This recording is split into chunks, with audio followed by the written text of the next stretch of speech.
that one. Background. I try to give you a little bit of variety. Yeah, that's pretty neat. Yeah.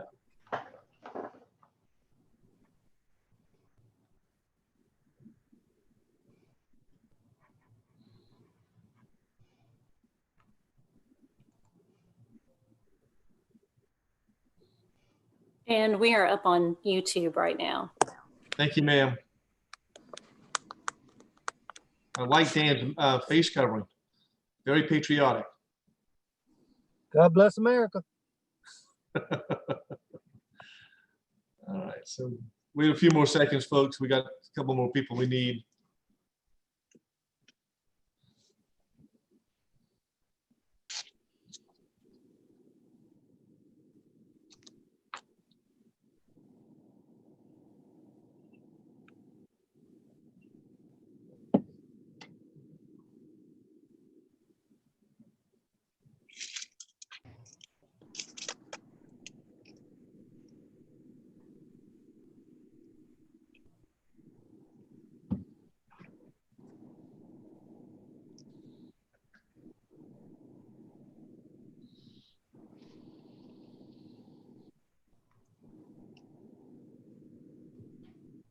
And Councilmember Saccharin is signing on now. Okay, I'm just waiting for the mayor.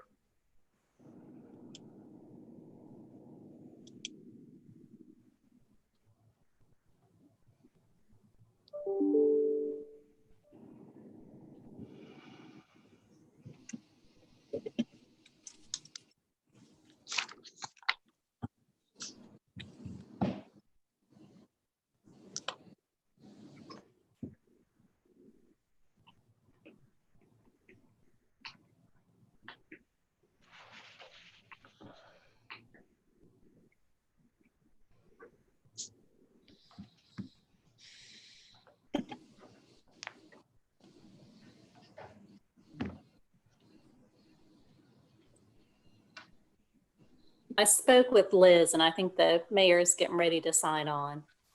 Lovely.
Chairman Shade, I just spoke with Liz again. If y'all want to start, I Yep. think that'd be fine, and he'll try to join later.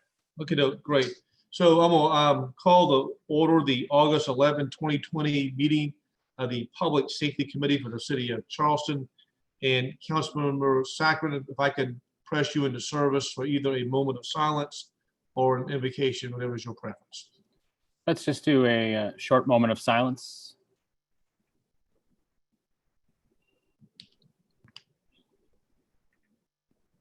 Thank you. Thank you very much. Appreciate that. Committee members, you should have before you the June 11 and July 1, 2020 minutes.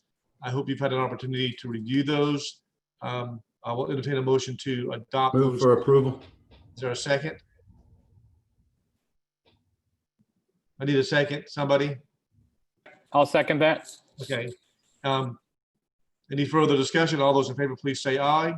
Aye. Aye. Any opposed? Ayes have it. So the minutes are approved as written. And we'll call on Chief Courier and Jason Consberg to give us an update on fire stations number 8 and number 11. So Chief, you want to kick that off or? Yeah, certainly. Good afternoon, everybody. So with the updates, I think the detail work about the renovations and repairs and whatnot would fall to Jason, but I can tell you that Fire Station 8 on Hugie Street, I think I may have mentioned it before, we have a significant roof issue that Parks made us aware of a couple of weeks ago. And while it's serious, the guidance from Parks was for us to make plans to vacate the building so that they can get in, they can determine the extent of the damage, and then we can come up with a longer range plan for either repair or just vacating the firehouse until it gets renovated. The complicating factor for us is that Fire Station 6 on Cannon Street is already vacant, undergoing a total renovation. So that puts neighboring fire districts without primary fire coverage in the district. And from the fire department's perspective, that's a pretty serious issue. So to address that, we became aware that Charleston County EMS has a facility that they rent at MUSC. It's in the parking garage. And as they changed their deployment model over the last several months, the facility is currently vacant. So we approached Charleston County EMS about potentially renting that facility. They are agreeable. And so far, the MOU that needs to be drafted is with the county. So their real property manager is drafting up the agreement that we will need to sign to move the fire company out of Station 8 on Hugie and over to a facility at MUSC. So we're still waiting for the document to come through. With that document, we're still waiting on word about what the rent would be per month. But Amy Wharton is up to speed on all this, as is Lee Bailey with real estate. And she's the one actually working on the legal agreement. So as of yesterday, we contacted the Charleston County EMS Director, Dave Abrams, to see if he could gently push this along for us. And I know yesterday the city requested the actual dollar amount of rent that the county would be looking for, just so we can start the budget planning process for that. Now, if the unit has to be out of Hugie Street long-term, I think according to Jason Kronsberg's team, that would roll into a FEMA renovation of the facility, and the projected date to occupy Station 8 again would be April of 2023. It's a long way off, but the renovation of Station 6 on Cannon Street, I believe, is relatively on schedule. And we should occupy that the first or second quarter of 2021. So basically, if we can find a solution for 10 or 11 months, then we'll be able to move the fire company back into Station 6 on Cannon Street, shift around internally on the peninsula, and provide good fire coverage, which I think probably tees up Jason for the detail work on those facilities. Chief, thanks for that update. I have a few questions and follow up. Sure. So our firefighters will be stationed and residing at this county MUSC facility? Yes, sir. It's basically, I mean, it seems somewhat Spartan as far as the conditions, but they're adequate enough for us to put a fire company in there for a couple of months. And so the expectation to fix the roof, just the roof, is a matter of 6 months, 8 months? I think that's the great unknown, and Jason can probably elaborate more on that. Our hope, the fire department's hope, is that we can move the fire company out of Hughie Street for a couple of weeks, let Parks and whatever experts need to be in there, let them get in to have a look. And if we can do some kind of a repair that will get us through to the first or second quarter of next year, when Cannon Street opens up again and we can shuffle the deck, that's our preference. Now, if Parks gets in there and realizes that the damage is just too extensive, we're making plans with the county for this lease to go up to a year, which then gets us the 10 or 11 months we need. Okay. If you want me to go ahead and jump in here, I will. Yeah, then I'll recognize Councilman Mashili after your comments. Yes, sir, Jason. Okay, so thank you, everyone. So I'll just give you kind of an overview of what's going on and what the plans are.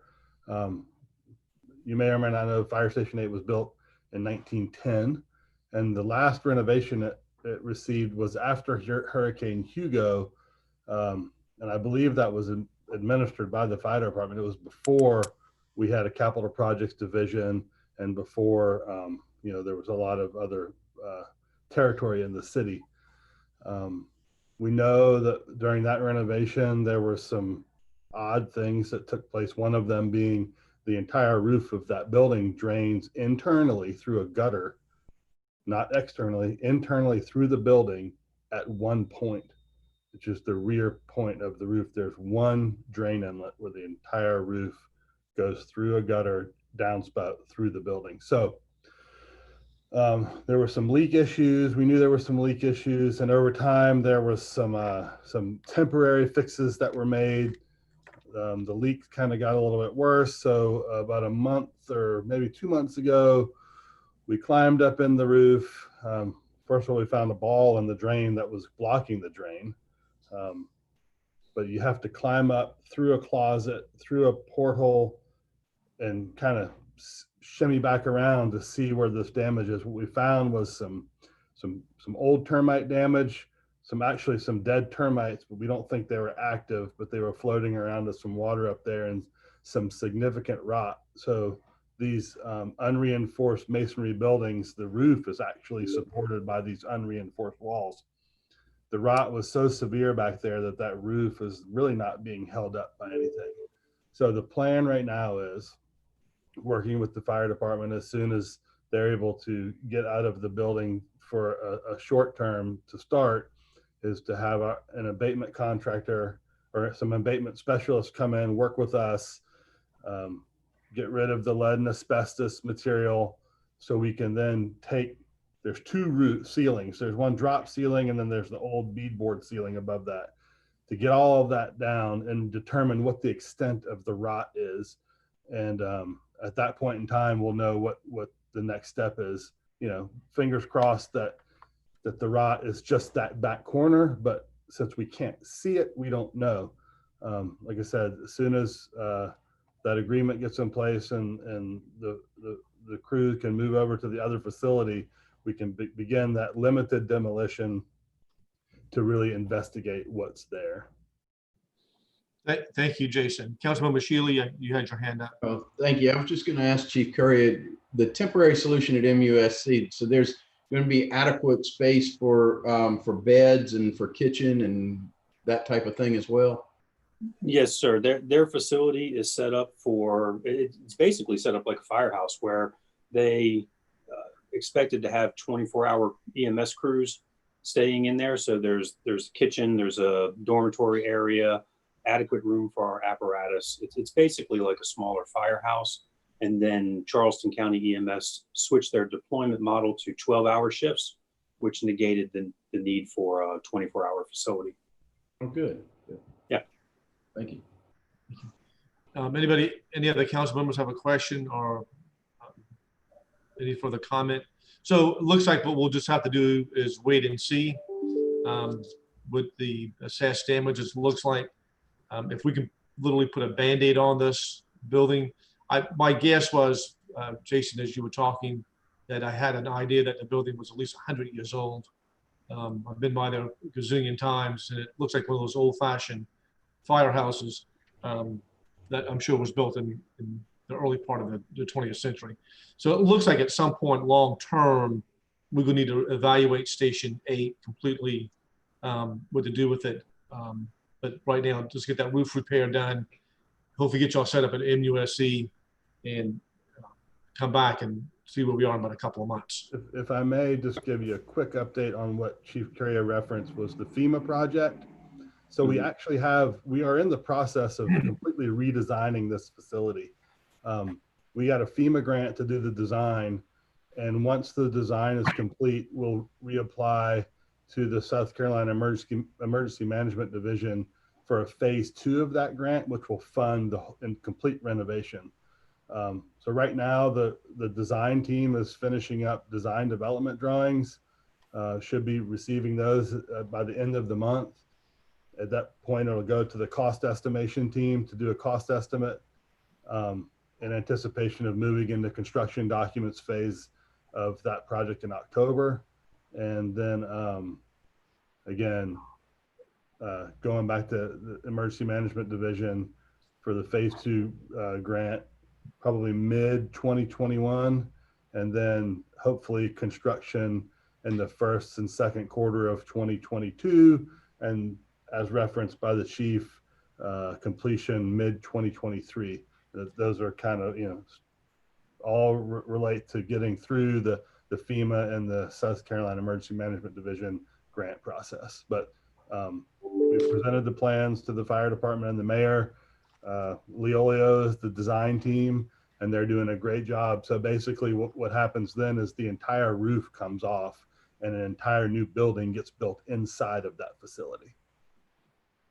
So, Very very good. similar, Yeah. very similar to what's going on right now with station number 6. Right. Yeah. So we have these beautiful old buildings that are part of our history, and it's wonderful that we can reutilize them for their intended purpose. And I appreciate all the work, Jason, you're doing, and Chief Currier, to keep our history intact and make sure these are functional buildings. History is nice, but we need to be able to put out fires. All right, so moving on to our update with our favorite fire station over in West Ashley, number 11. So I'll just jump right in here and give the update. We received a pay application from the contractor on the 3rd of this month. They represent that the project is 86% complete. He provided another schedule with a late August substantial completion. We are not confident in that date, knowing that he actually indicated an August 18th date. Well, I went out there today, did another walkthrough. There's lots of work still to be done, mostly site work, paving the finished surface, a lot of curb work, a lot of sidewalk work, some minor landscaping, and then a lot of interior punch list type work. They are currently working on their own punch list. Once we get the contractor's request to perform our punch list, we will walk through and do the punch list, and that'll probably be about a week. And then the contractor by contract has 14 days to remedy any punch list items that have been noted in our punch list. I know at the meeting 2 council meetings ago, there was a request for where we are in the contract, liquidated damages, and what fees we anticipated are damages. I can go through those on a real basic level, but Susan may have a request to go into executive session at some point if we get too detailed in that discussion. Listen, I don't think we need to bring that up right at this particular point, unless somebody on the committee wants to hear that detail. I'm looking to see if Councilmember Saccharin or Shealy or Seekings or the mayor want to go into that lengthy detail at this point? I'm okay with where we are with the general idea. So Jason, we are looking at a completion date of,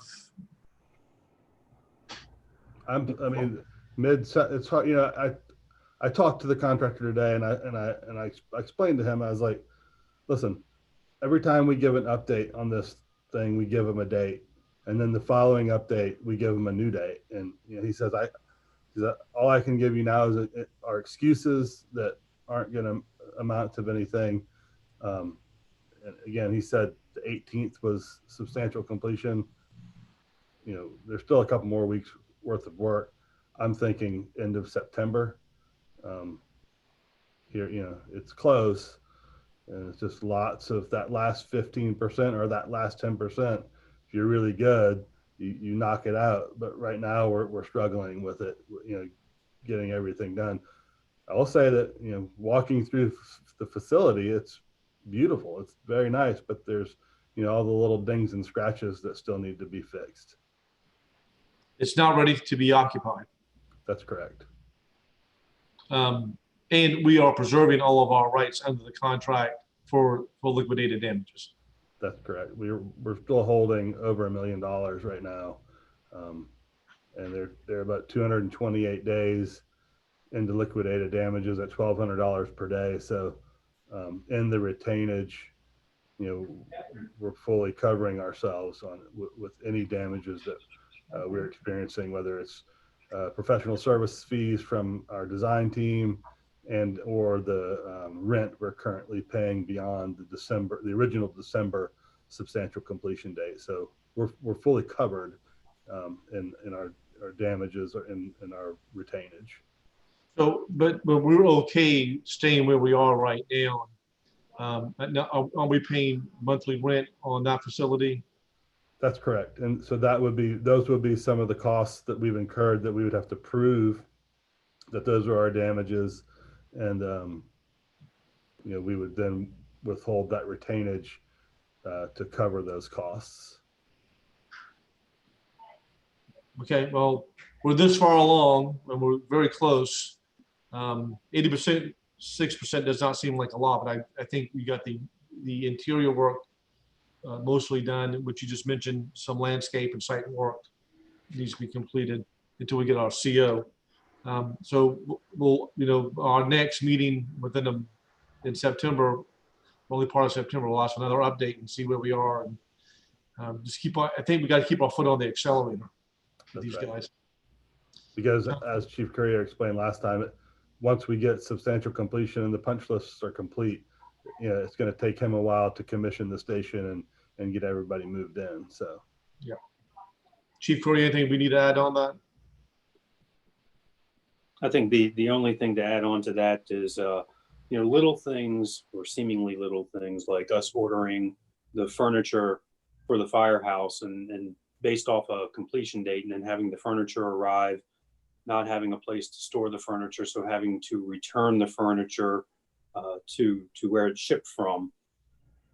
Those are just things that happen. And I know Jason and his team are working hard to minimize that for us. But then when we turn around and have to order the furniture again, once we are confident that the firehouse is going to be complete, there's going to be those delays just getting beds and sofas and stuff into Charleston. So I think that's going to be a logistical issue that we have to deal with in the next couple of weeks. Okay. Anybody on council, mayor, any questions or updates? Okay.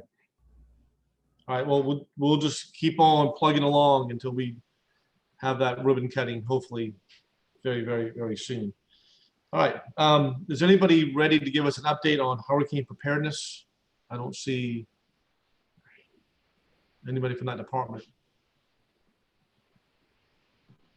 I did want to get an update. I know we had sort of a, I hate to say a dry run, but a practice run with the storm whose name I cannot pronounce properly. And yes. Thank you.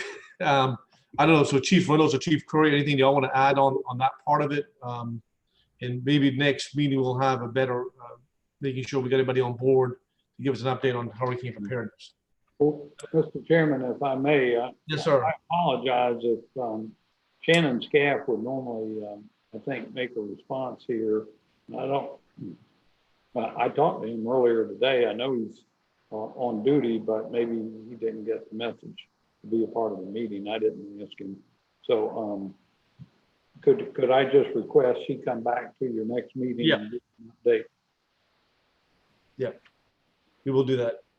Then we can move right into Lieutenant Dan and give us an update on face covering compliance and numbers and things of that nature.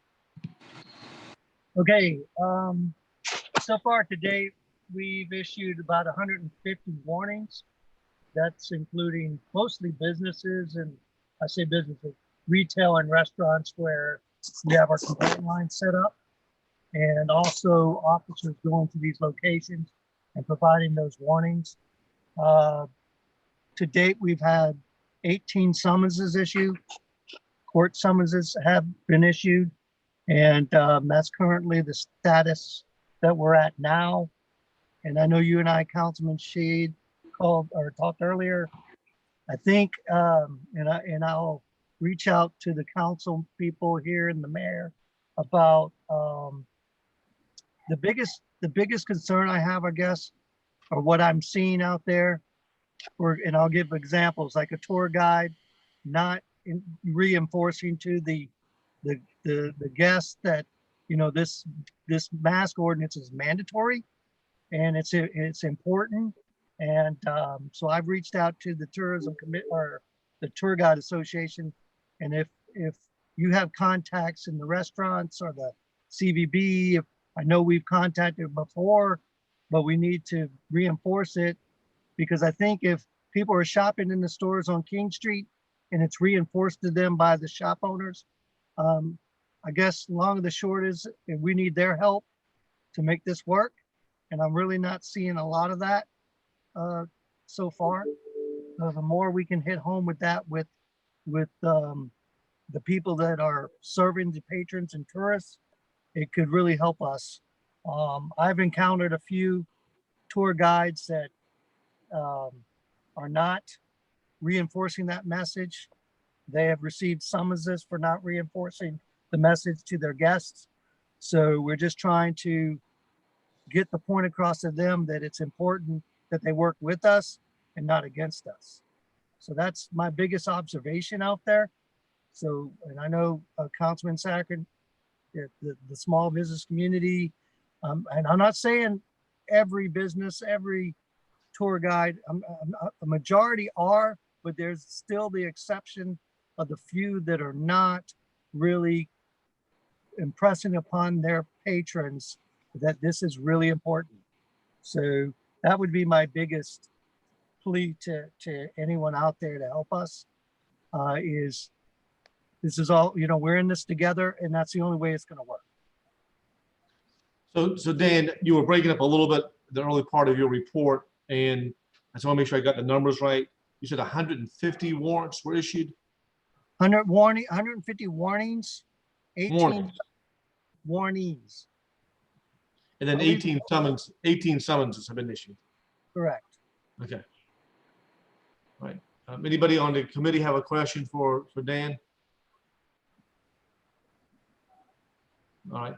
And so what you need from us, Dan, as I understand, is that you just need us to help getting the word out, to making sure that these establishments, business establishments, are reinforcing this is a mandatory face covering ordinance. If you're in the public domain, if you're walking the streets of Charleston, with a few exceptions, you must wear your mask.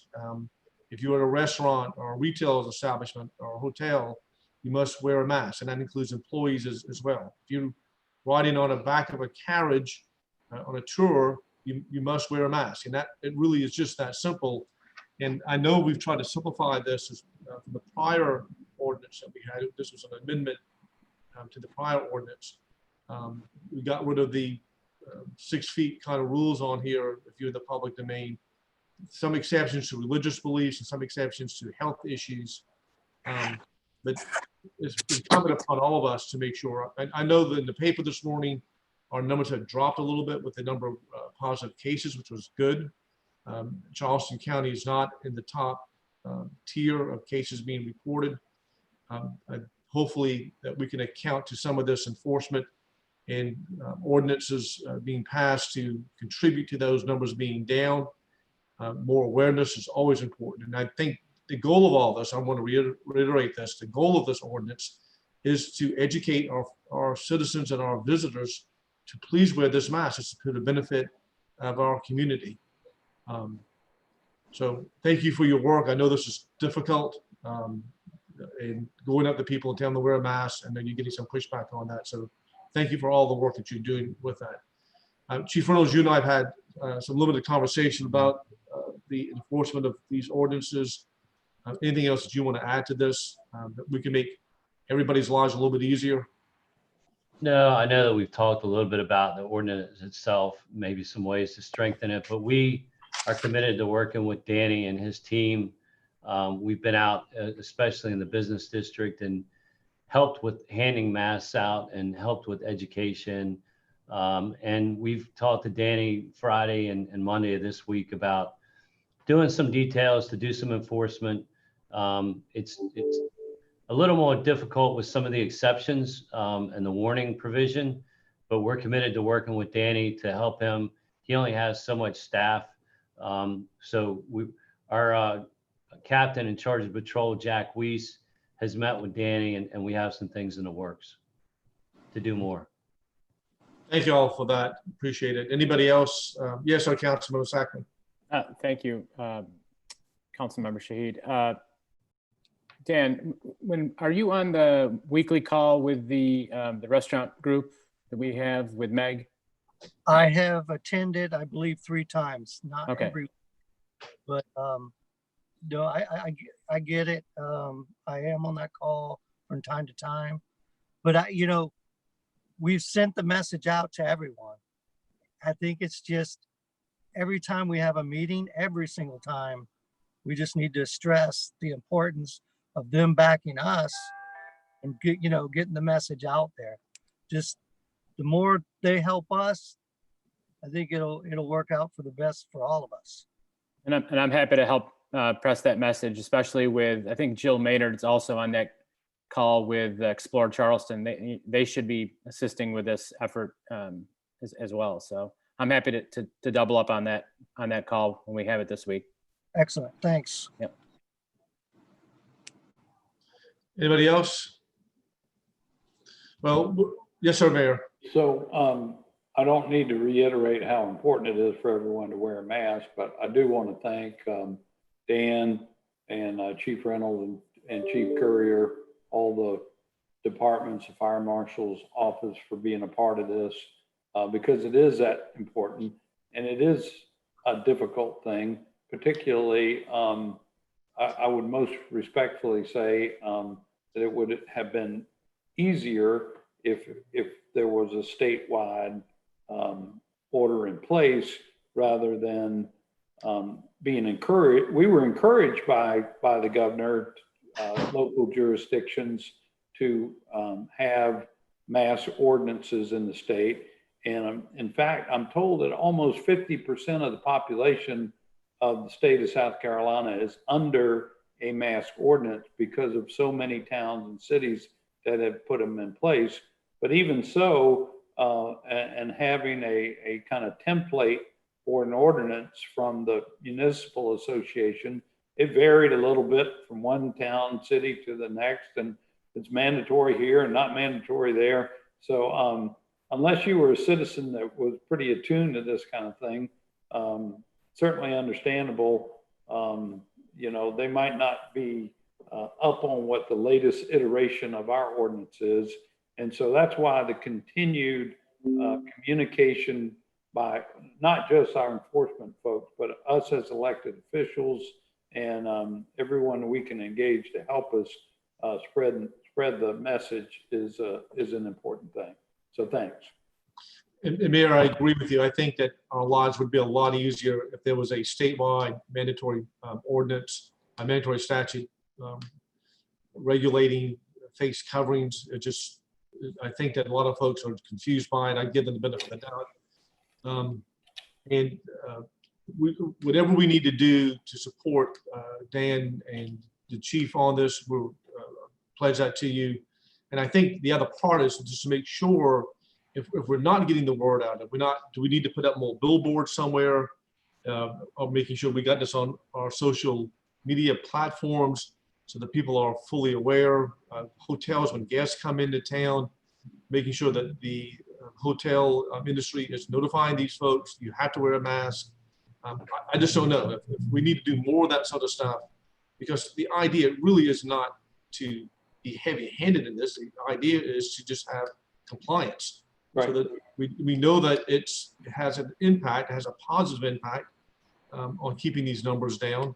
And we want to do everything we can to protect our community, our citizens, and those who are visiting here. So whatever, I just want to pledge my support that in cooperation, whatever you need us to do to make your jobs a little bit easier, we're here to help do that with the goal of public safety in mind. So if we need to write letters, if we need to do public service announcements, I'm available to help with all that stuff.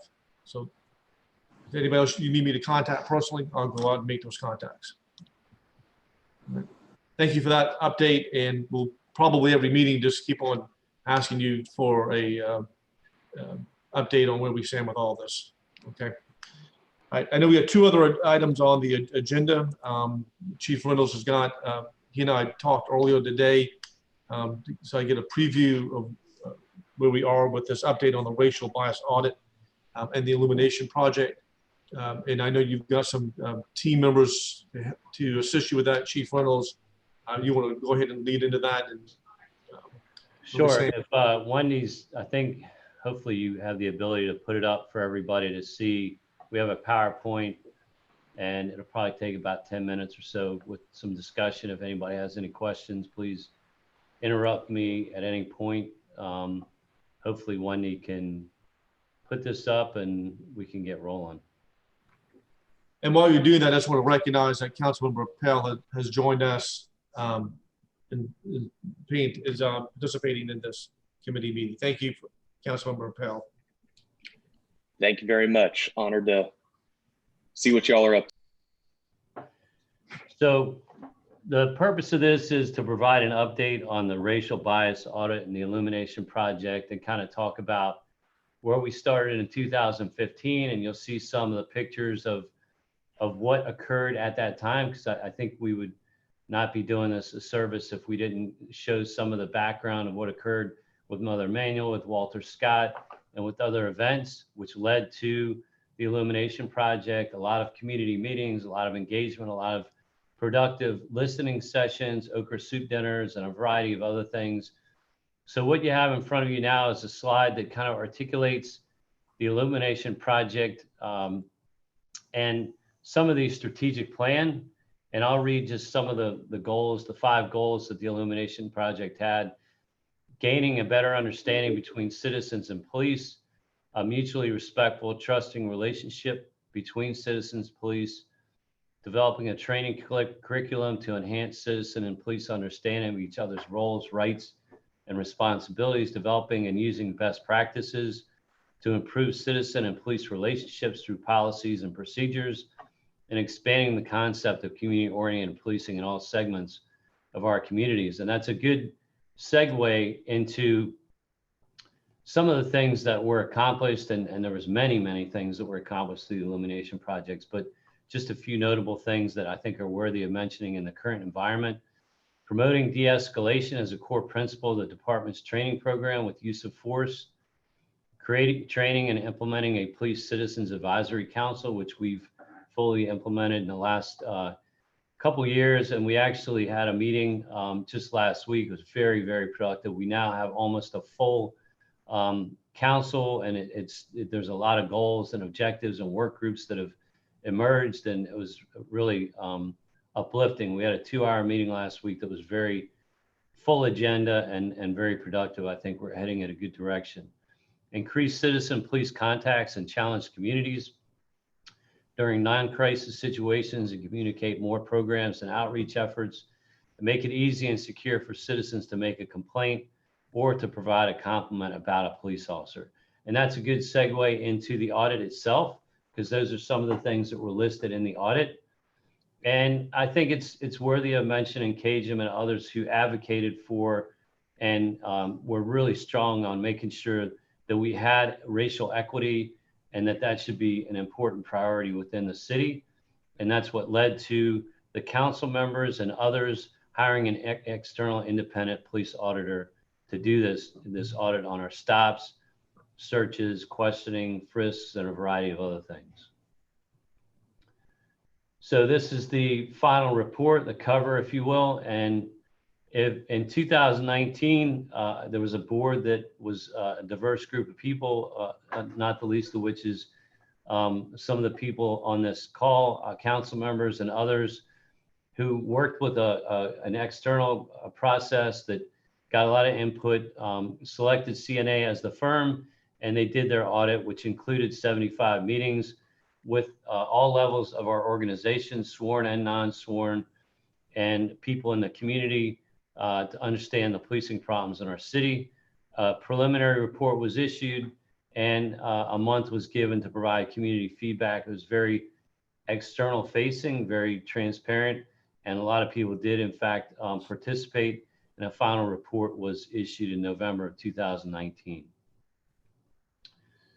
This is just kind of a slide that we want to memorialize and build on the foundation of the Illumination Project. All the input that was received has been incorporated into what you see now as our strategic plan for 2020 through 2025.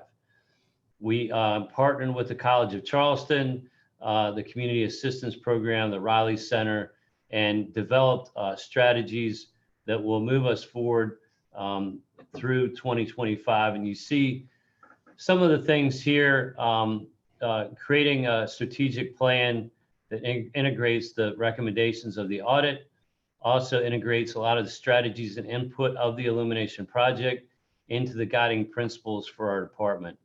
And really, if we create this correctly, which I believe we're doing, we're creating a learning organization where these principles live in the vision and the practices of the department, that they're action and outcome oriented, that they're tangible, that we're putting meat on real change, real reform, real results.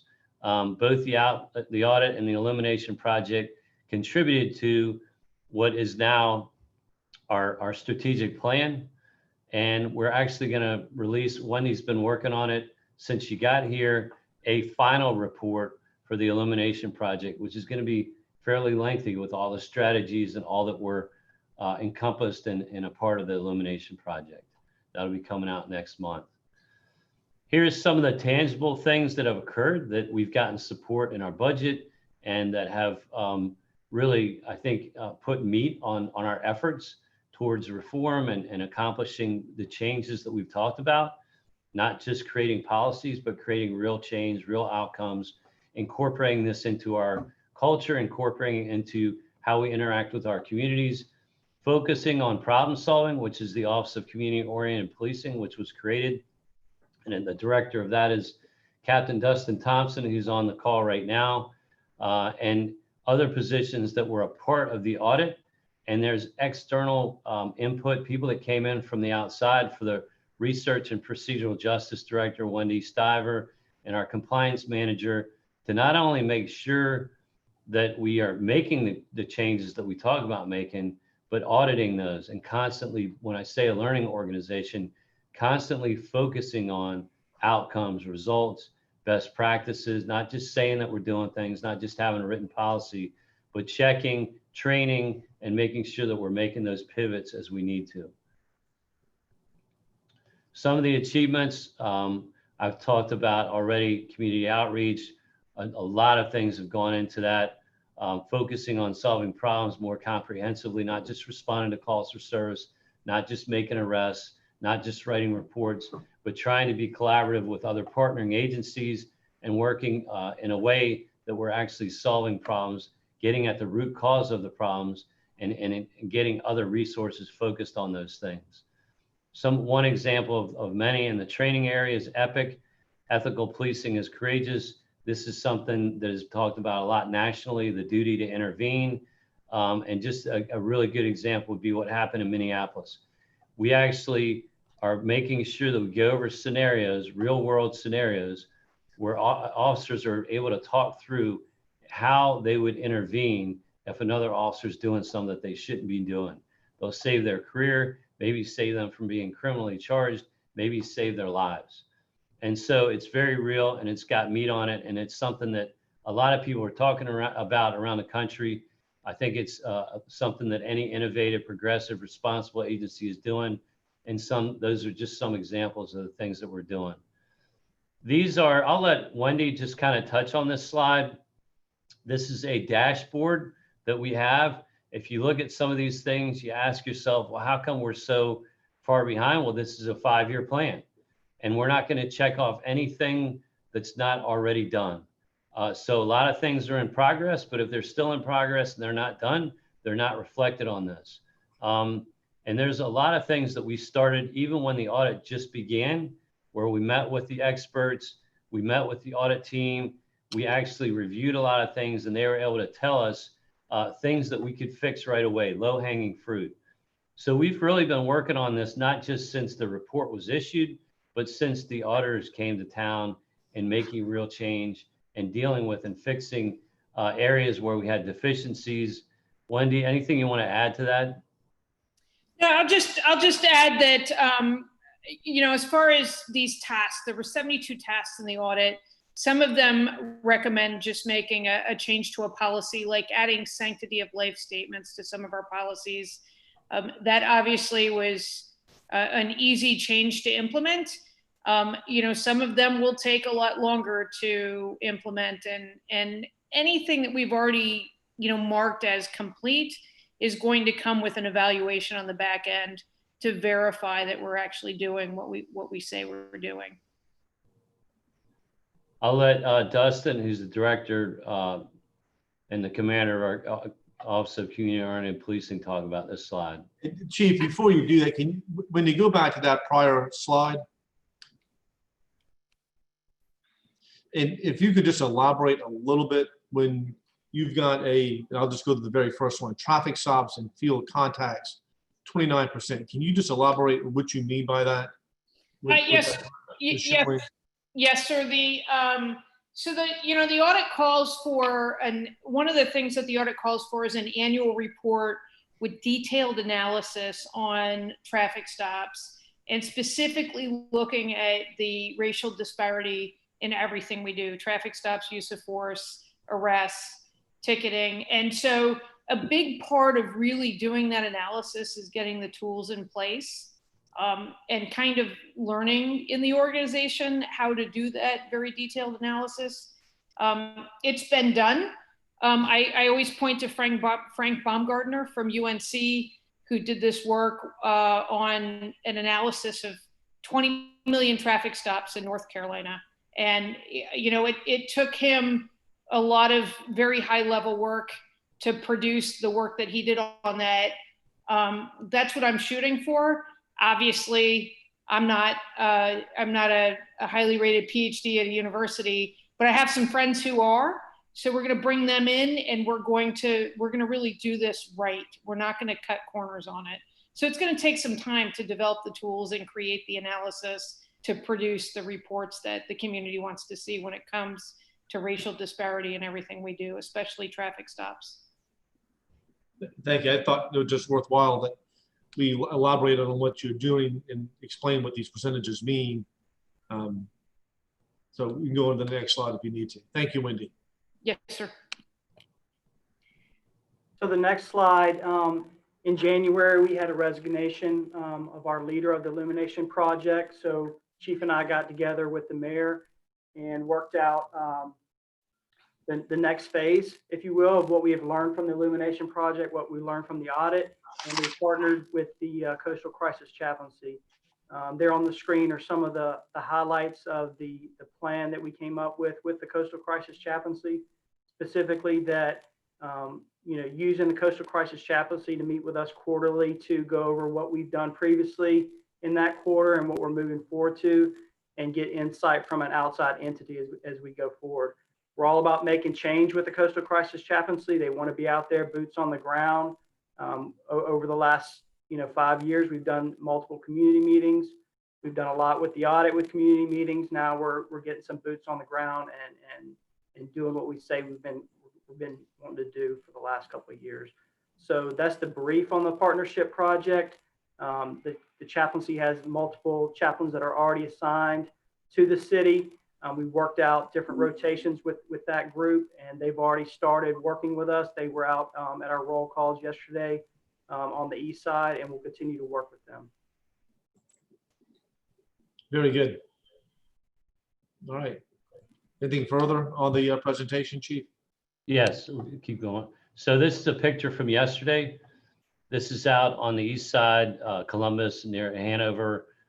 We actually had our command bus out there with some of our community action team, and they did a roll call. We've talked about having pop-up events. This is what we would describe as a pop-up event, where we're really focused on building relationships, on collaboration, on partnering, being presence in the community, not just because there's a problem, but because we want to interact and work with the community, everybody in the community. So hopefully in time, not hopefully, I think this will occur, and it did yesterday. People will begin to get used to this. We'll do a good job of announcing it ahead of time for people in the local government partners. The mayor was out there yesterday. He stopped by.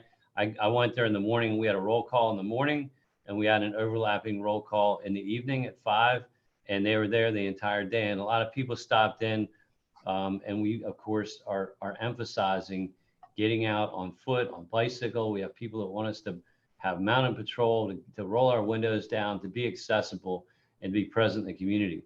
One of the examples that I'll give, and as we talk about recent efforts to get out and reduce violent crime, we actually have officers, and it was their idea, really some of the best ideas come from the bottom up, who have pop-up events with basketball nets.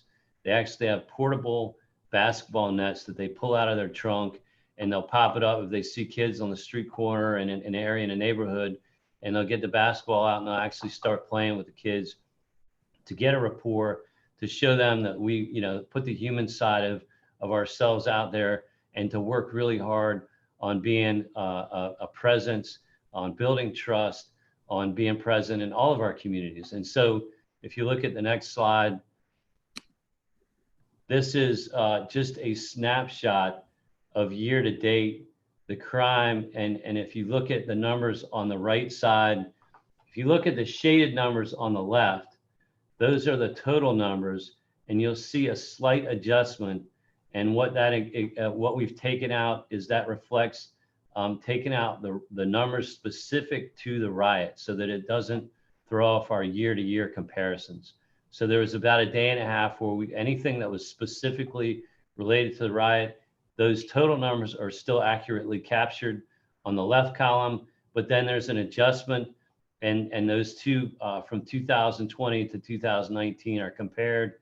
And if you look at that, we have 9 homicides year to date. We had 5 year to date last year. That's a significant increase in numbers. Last year, we had 118 aggravated assaults. This year, we've had 143, and that is a significant increase. And if you look at the rest of the numbers, there's a significant decrease in crime, and this is citywide. These are our total numbers for the entire city. And that's something that I know that we had talked about, and I just wanted to do a brief snapshot year to date of where we're at. And what we announced a few weeks ago, we did a press release, and I've had to talk about this a lot because the way that we wrote it, the wording that we used, I regretted. If I did it again, I would do it differently, because it gave a lot of our communities the impression that we were going to go in with a military style approach, that we were going to be oppressive, that we were going to there was it brought back a lot of feelings of old style policing, where officers did things like stop and frisk, where they stopped everybody on the corner, where they wrote tickets, where they arrested everybody that they saw and cleaned out the street corners. We did not do any of these things. What we did was our top tier was actually to get out of our cars and build relationships, to do what we call walk and talks, to actually get out and make contact with our communities, to let them know that we were present, that we cared, and to not be oppressive, but to actually build relationships. I call it relational policing. And so that's been our emphasis. I will tell you that we have gotten a lot of guns out of the communities. We have made arrests for drug distribution and some other things, but we've been very selective in where we go, areas where we have a very high level of violence, where we've gotten a lot of complaints. And I will tell you what I told the community that I've met with over the last few weeks since we sent that press release out is, please judge us by our actions, not by our words. And I've gotten only compliments. It's been very positive. People are thankful that we're out in the communities. The feedback is that they need us, that because of these shootings, because of some of the homicides that we've had, they want to make sure that we're doing something about that, but that we do it right, that we treat people with respect and dignity, and that we're out there partnering with them and not fighting against them. And so far, a lot of positive feedback. I'm not aware of any complaints, and the officers really, especially in this tough environment, very proud of them, how they're getting out there and they're really working hard to try to help our communities be safer. And we're seeing a lot of positive outcomes. Thank you, Chief. And thank you everybody for Wendy and Captain Thompson for that wonderful report. I'm gonna look, I have a few comments on my own. I'm gonna look to members of the committee first. Councilmember Shealy, Councilmember Saccharin, Councilmember Seekings. Any questions or comments for the Chief? Yes, sir. Councilmember Shealy. Yeah, thank you. And thank you, Chief. Good report. I appreciate it. Just curious where we are. I know it's been a tough time lately, and I appreciate all that you're doing. Just wondering where we are on retention and recruitment of officers right now. Yeah, that's a good question. So there's officers who are leaving our profession. I'd be lying to you if I didn't tell you this was the most difficult time I've ever been through in my entire career. And I've been on more than most people in the department. It's a painful, difficult time. Our officers in general, nationally, not so much locally. I'm thankful to be a part of a community that respects and appreciates and values the police. And most of what I hear is very supportive, but it's difficult right now. We've been out there since day one with the COVID. We've had 28 positive cases on our department. We still, just like everybody else, are working through that. We were out there with the civil unrest and the violence that occurred on May 30th and the 31st. We've been out there every one of these protests, and now this surge in violent crime. We've had 6 homicides. I believe it was since June 16th, if I'm not mistaken. Gadsden Green, we had a homicide. We had 2 in Hazelwood. After that, we had 1 on King Street. We had 1 at the Radius Apartments in West Ashley near Orleans Road. And then we just had 1 last week near Drake and South Street on the east side. I will tell you that in addition to those 6 homicides in a fairly short period of time, we've had our share of shootings. And I will tell you, our officers have never once failed to answer the bell. When the bell rings, they answer it. And I could not be more proud of the men and women on this police department. And I'm sorry for elaborating this much, but I'm passionate about it. I've never worked with a better group of people in my entire career. Some of them are so strained, and maybe at some point they questioned whether they wanted to be in this profession, and they made the decision. Some are making the decision to retire, who are eligible for retirement, and a few people are leaving. And we constantly have attrition. Since I've been here, we've lost people to the federal sector. We just lost somebody to the U.S. Marshals Service, which is really kind of a win-win. It's really a compliment to our agency that we lose people to federal agencies. We've lost people to SLED, but some people, I'll tell you, the stress of this environment, the operational tempo, the difficulty, the feeling of being vilified by a large portion of the community talking about defunding and all those types of things has definitely had its impact. Now, here's the positive. That's the challenge. The positive is because of the COVID budget and the impact on the economy, I think there's a lot of people looking for work. There's people graduating colleges, and a lot of people want to come to Charleston because this is such a great place to come to. It's a great destination. Our recruiters had geared up early on, and they really have been on a campaign, I'll say, for the last 6 months especially. And really, the timing could not be better. So our pipe is filling. We have 7 that started the Criminal Justice Academy. They were supposed to start in April, but because of all the delays at the academy in Columbia, they just started this month. But we have 7 coming out. We've had a handful of laterals that have come here from other agencies, and they can just do fairly short period of training and go out. We have 17 that have done our pre-academy training. They're slated to go to the Columbia in November, and we're going to have over 20 starting in September. So our pipe is filling, but at the same time, we do have some attrition. So it's a challenge. We're looking very closely at our recruiting. And I will tell you, I'd rather go short than hire somebody who does not belong in this profession, who doesn't have integrity, who's not a good fit, who doesn't belong in this city. We have a fairly high standard in this department. I think we do very good, thorough backgrounds. And I think we hire some of the best. And I'm not saying we have perfect people, but I will tell you, the people that we have are absolutely amazing. They're selfless, they're committed, they're compassionate. And so I take what we have versus quantity.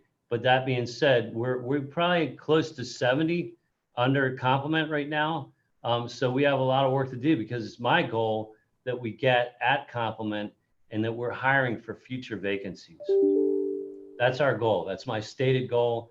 That's the pressure that we put on our hiring and recruiting team. And so we're working hard. We've got them, as Peter said in the very beginning, about, I think the fire station, the term he used was, we got to keep our foot on the accelerator. I tell our people we have got to keep our foot on the gas pedal. And we are, and we're achieving success. But when you look at the attrition factor, you look at the environment, you look at other competing agencies, there's a lot of factors. We're making progress, and it's slow, and it takes time to get people through the training cycle to actually get them out in the field. But we're doing good. I feel good about who we're getting in. We're getting some really amazing recruits. I think that was a long answer to a short question. No, it was a good answer, though. It was great. A very good answer. Pre-COVID, you guys did a great job of recognizing with special recognitions, with promotions and things like that. Is there anything that council or anyone else can do to kind of bring that back? I mean, those were great events that really made people feel good about the accomplishments they had done. Is there anything that council or anybody else could do to help that, help the loss of that right now, I guess? Yeah, I will tell you that businesses ask me, and leaders in the community will ask me, hey, what can I do for you? We want you to know that we support law enforcement. It's important that you hear that. And I'll tell them, hey, buy a cop a meal, or some of them have actually fed, a large number of our officers. They'll say, what night can we do it? And I have a lieutenant that schedules those for us, a singular point of contact. And that's been really important. We have our hallways here are lined with thank you cards. Sometimes they'll bring their kids and they'll write a bunch of thank you cards from the neighborhood, and we put them up on the hallways. The COVID is making it difficult because we can't be in large groups in one singular place. We're backed up on promotional ceremonies. We're backed up on award ceremonies. I got to tell you, and I know I need to keep it short, Peter, and I will, but I got to tell you, I've watched body camera footage just in the last week of our officers patching up gunshot wounds front to back, putting chest occlusion bandages, kits that they have on their own, saving lives with tourniquets. I mean, it's amazing the extra effort, the extra work, And at the same time, the stress that our people are under right now, and the good job that they're doing, I can't say enough about it. And so the biggest thing would be to say thank you, a card. I'll put those out on emails occasionally. And anything that we can think of. I think the number one human need is the need for affirmation. And I will tell you, our people need affirmation right now. They need encouragement. They need a thanks. Thank you, Chief. Mayor? Well, I'll offer my thanks and to you, Chief, and to the whole department. And welcome aboard again, Wendy, for your efforts to keep us all on the road for all these requirements that were identified. But I just, particularly in light of the update on the illumination project and bias audit, I wanted to say that, you know, this is an effort of self-improvement that the city has been, our department and those individuals in it have been working on for years now, building trust between our department and communities. And it was very interesting. I just wanted to share with all the analysis that's been going on since the death of George Floyd. You know, all these lists of best practices that departments ought to be doing in the country, you know, 8 Can't Wait, and President Obama's initiative, My Brother's Keepers, and they list all these things that police departments ought to be doing to be more equitable and more trusting and more community oriented. And frankly, I go down the list and I've compared notes with Chief Reynolds, and we're doing all of those things. We've been doing those things. And so I couldn't be more proud and thankful of the chief and our department for all of these efforts. Are we perfect? No, we're all working for self-improvement, right? So we're going to continue to get better and work on all those things that have been identified.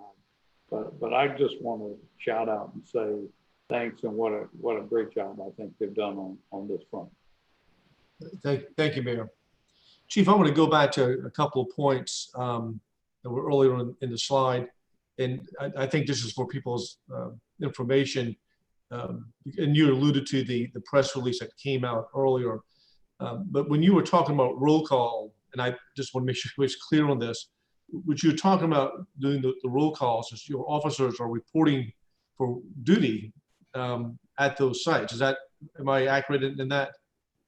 Yeah, we got a lot of questions on that. I'm glad you're asking that.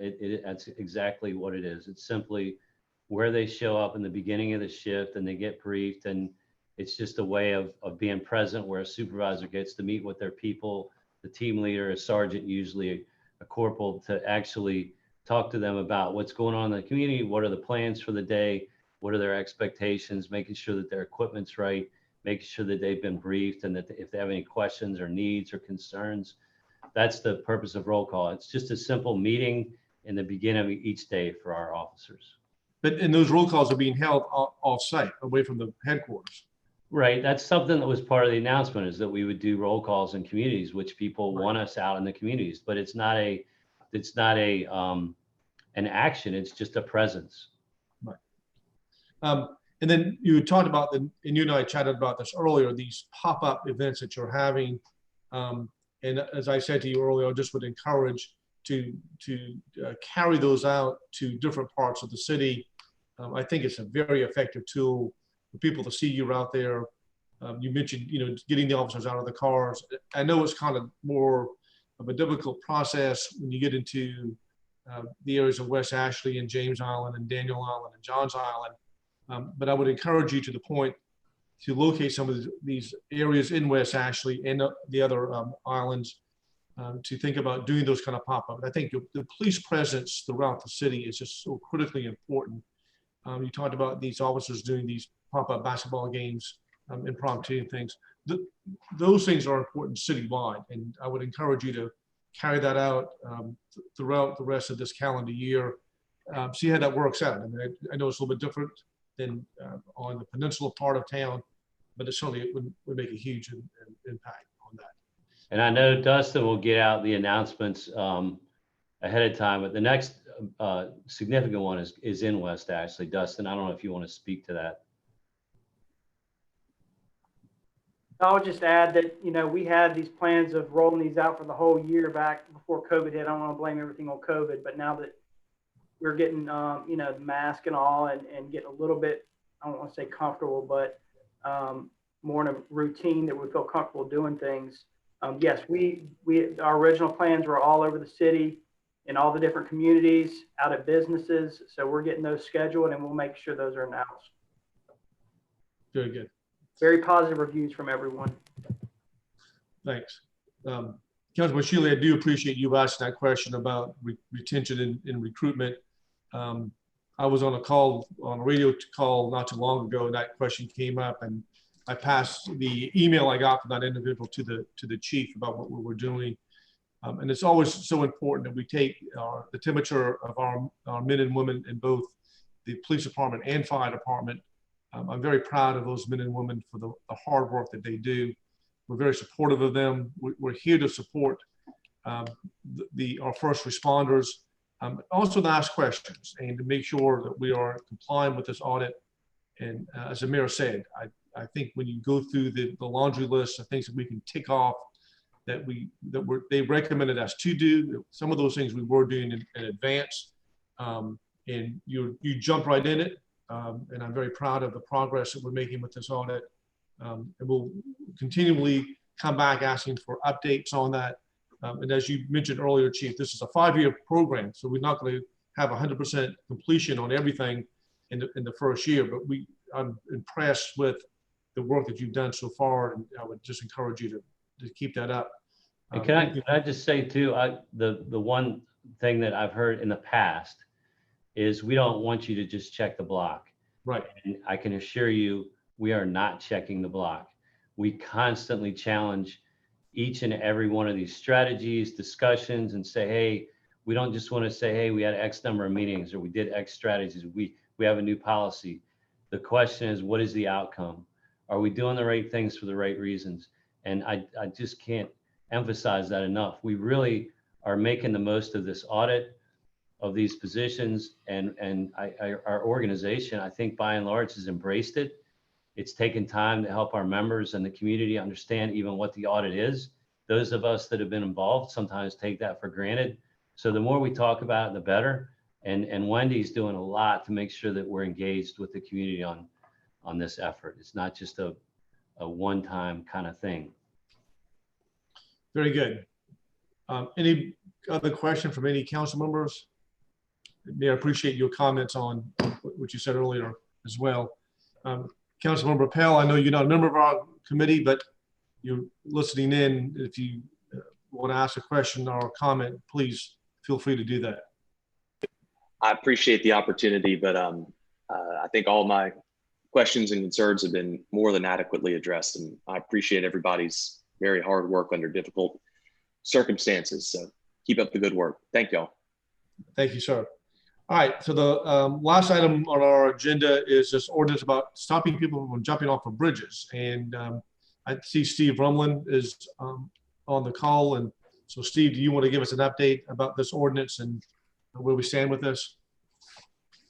I'm going to actually defer to Lieutenant Wojo. He's got okay. I saw him on here. I was wondering why we had you on. Appreciate you being on, Lieutenant. Thank you. Yes, sir. Thank you. All right, so Chairman, this is real simple. This ordinance proposes to make it illegal for anyone to jump or dive off of any bridge located anywhere in our jurisdiction. And the question is, why do we need such an ordinance? And it really comes down to public safety. And I just jotted down a couple of notes here. You know, most of our waterways here are tidal creeks. They come in, they go out. The heights are varied throughout the course of the day. So when kids, it's mostly kids, there are some adults that do this, but it's mostly kids. They jump off, they don't know what they're jumping off into. They don't know the height of the water, the depth of the water, which obviously could cause significant injuries up to and including death, causing back injuries, neck injuries. Most of our waterways are inhabited with wildlife, such as alligators. So there's obviously a safety issue there. And it then causes them, when they jump in and have to climb out, they're climbing out and onto private property. So now we end up kind of instigating a trespass for them, having to come out onto someone's private land to get out of the water, which is where the Daniel Island Property Owners Association kind of came forward with this. And there's a lot of damage onto their dock up here on Ralston's Creek and other people's private property on Captain's Island, where these kids are having to climb up out of the water. So they came forward to us asking us to look at this, and this is the proposal that we've had. In looking at some research on it, we're not the only ones that would have such an ordinance or a statute. The state of Florida has a statute, South Dakota and Michigan, just in some real quick research, all have statutes that prohibit this based on a safety issue. So that's kind of the background as to why we're proposing there being an ordinance making it illegal to jump or dive off of a bridge. Thank you, Lieutenant. As a child of the Low Country, it seemed to me that they're not making any emissions on anything, but what I may have done as a youngster, that was sort of a rite of passage to jump off certain bridges into the Low Country waters and hitting that pluff mud. But I understand the safety concerns with that and the damage it could do to wildlife and to ourselves. So, Councilmember Shealy, I didn't want to take that as a recognition either on your part. You and I both grew up in the Low Country with the mayor. Any questions we have about this this ordinance and the intended purpose for it? It seems like it would just be an obvious thing that I was kind of surprised when I saw it come across our agenda that we needed to add this. And I just assumed that it was illegal to jump off of a bridge, but you know, that's what happens when you presume the obvious sometimes. So I will entertain a motion that we recommend to full council that we adopt this ordinance. Second. Okay. Any further discussion about this? I mean, yes, sir, Mr. Mayor. Well, I, like you, having grown up around here, jumped off a bridge or two in my life, and it's fun, and it can be. Has anybody been hurt? Do we have? I hear you about people crawling up maybe on somebody's property, and there's already a statute against trespassing. But have there been any injuries we know of? Mr. Mayor, not to my knowledge, there haven't been any injuries in the city. In doing some research, there have been significant injuries from individuals jumping off of bridges across the country. Yeah. I can tell you a personal experience that I've had when I was in college in Richmond, Virginia. It was a rite of passage for us after we had our kind of initiation formally in the school. We would cross a bridge, and it was a divided co-ed school, but the males lived on one side, the females lived on another side. So after the males kind of got initiated into the college formally, we would cross a bridge back to the male side.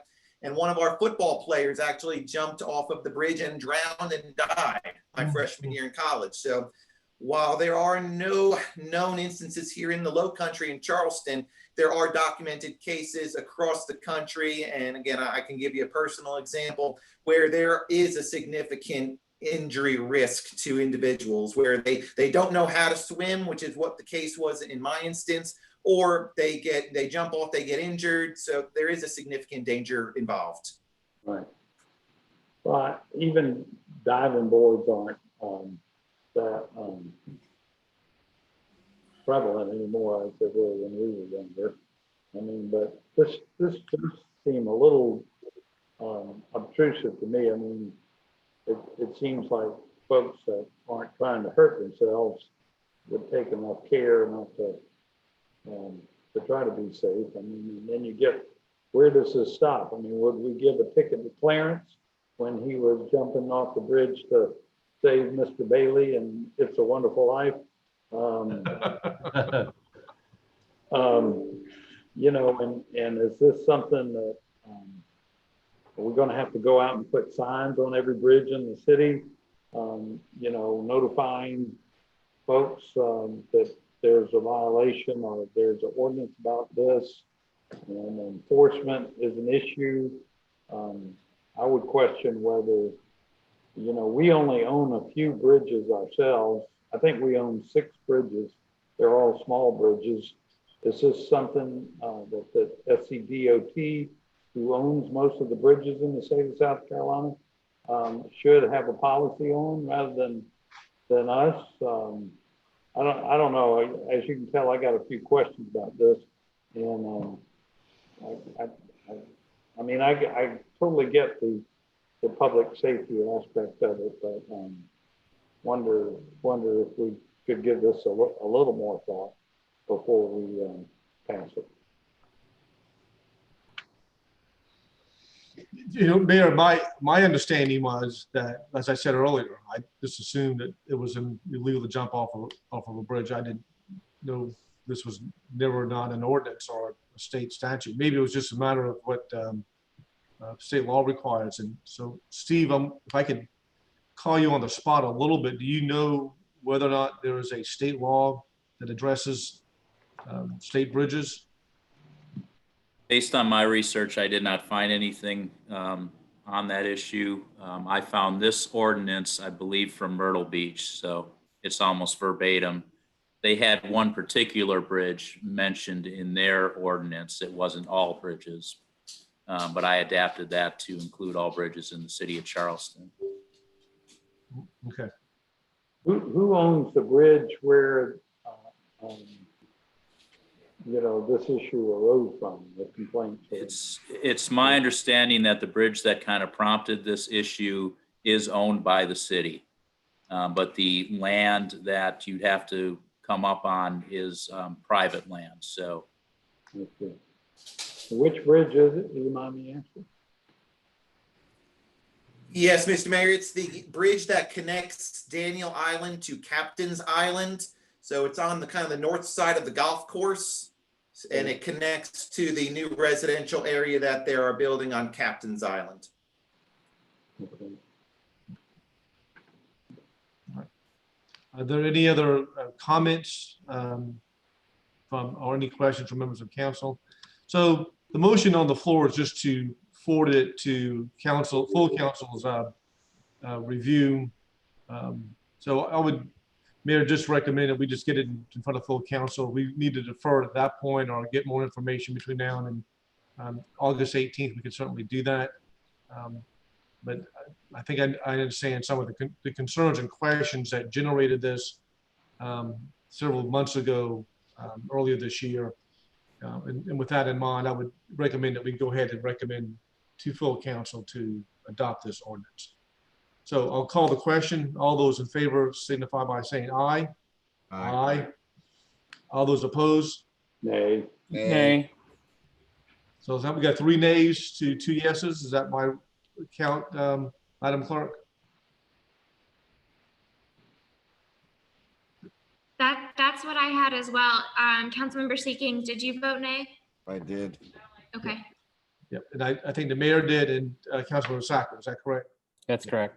All right, so the motion does not carry. Very good. All right. I appreciate everybody's patience, and we seem to have these meetings run an hour and a little bit longer. Thank you all for y'all's patience and cooperation with this. Is there any other business that we need to take up at this time? Thank you all again for your hard work and cooperation, and we'll get another update. Well, we'll get an update on hurricane preparedness. I think maybe there was a communication issue in getting those folks to this committee meeting. Everybody have a wonderful rest of the week. Take care. Thank you all very much, and I'll see most of y'all sometime Monday or Tuesday next week. Take care. We're Thank you. adjourned. Y'all have a good night. Thank you all. Thanks. Thank you, Mr. Chair. Thank you.